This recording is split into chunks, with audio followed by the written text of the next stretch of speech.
પોલીસે એક શ્રમજીવી યુવકને લૂંટવાના આરોપમાં 2 આરોપીઓની ધરપકડ કરીને ગુનાનું રિકન્સ્ટ્રક્શન કર્યું છે।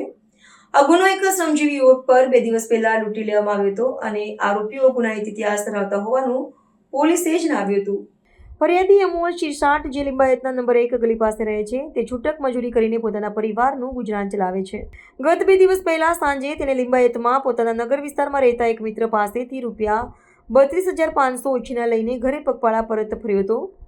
જ્યારે તે ઋષિકેશ એન્કલેવ નજીકથી પસાર થઈ રહ્યો હતો ત્યારે સ્થાનિક ટપોરી સાગર ઉર્ફે ઘોડાએ તેને રોક્યો અને ચાકુ બતાવીને પૈસા કાઢવા કોશિશ કરી હતી। તે વખતે ફરિયાદી ત્યાંથી ભાગી ગયો હતો, પરંતુ જ્યારે તે કેશવનગર સોસાયટીમાં આવેલા દેવનારાયણ કિરાણા સ્ટોર પાસે પહોંચ્યો ત્યારે ટપોરી સાગર અને તેના સાથી કૈલાસ ઉર્ફે કેલિયાએ તેને ફરીથી આંતર્યો।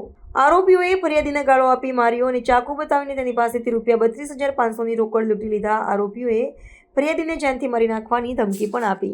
આ ઘટનાથી ડરી ગયેલા ફરિયાદીએ પાછળથી તેના મિત્ર દ્વારા હિંમત મળી અને તે લિંબાયત પોલીસ સ્ટેશન પર ગયો ત્યારે બંને આરોપીઓ વિરુદ્ધ ભારતીય દંડ સંહિતાની કલમો હેઠળ ગુનો નોંધાવ્યો હતો।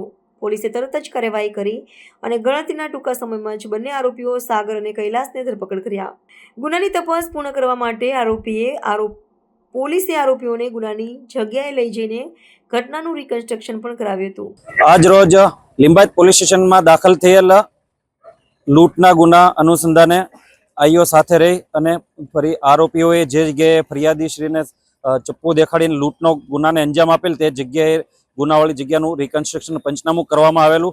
તેમજ આરોપીએ કઈ રીતે ગુનાની શરૂઆત કરેલી, શરૂઆતમાં 2 આરોપીઓ છે, એક સાગર ઉર્ફે ઘોડો, એણે કઈ રીતના શરૂઆતમાં લૂંટવાનો પ્રયત્ન કરેલો, ત્યાંથી ફરિયાદી તેમને ધક્કો મારીને આગળ જેલા તો એમણે પછી જે કૈલાસ રૂપે કેલિયો છે એમને ફોન કરીને જાણ કરતા એ પણ ત્યાં પહોંચી ગયેલ અને એને કઈ તે જગ્યાએ જે લૂંટ નો બનાવ બનેલ તે જગ્યાએ આરોપીને સાથે ગુનાનું વાળી જગ્યાનું પંચનામું કરવામાં આવેલ।